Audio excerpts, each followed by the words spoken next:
في قرية ساحلية من قرى بني إسرائيل، عاش قوم كانت معيشتهم كلها تعتمد على البحر، فهم صيادون.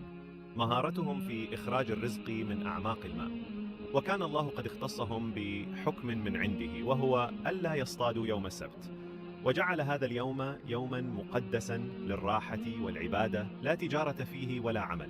وكانوا يصطادون في باقي الأيام دون مانع، لكن الله أراد أن يختبر إيمانهم ويبتليهم.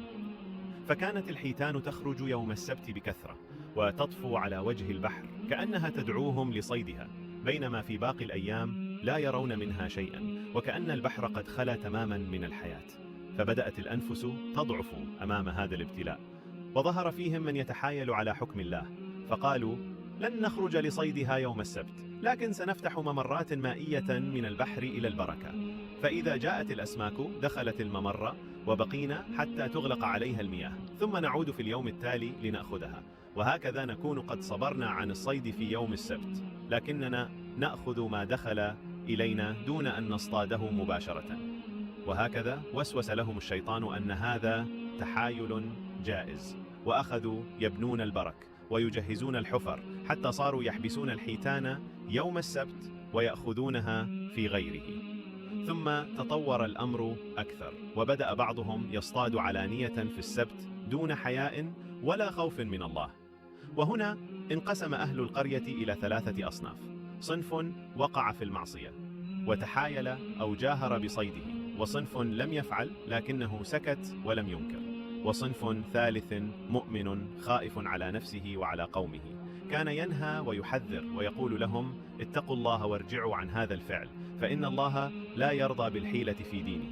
وكان البعض يسأله: لماذا تنصح من قد وقع في المعصية ولن يستمع؟ فيجيبهم قائلا: أفعل ذلك لأبرئ نفسي أمام الله، ولعلهم يتقون ويتوبون. ومضى الزمان حتى جاء وعد الله، فلما استمر القوم في عنادهم ولم يرتدعوا ولم يستحيوا من الله، أنزل عليهم عقوبة عظيمة. أمر الله أن يمسخوا قردة خاسئين، فتحول أولئك العصاة إلى قردة فعلا، لا عقل لهم ولا كرامة ولا قدرة على الكلام ولا الفهم، فصاروا مثالا في الأرض لمن يتجرأ على شرع الله.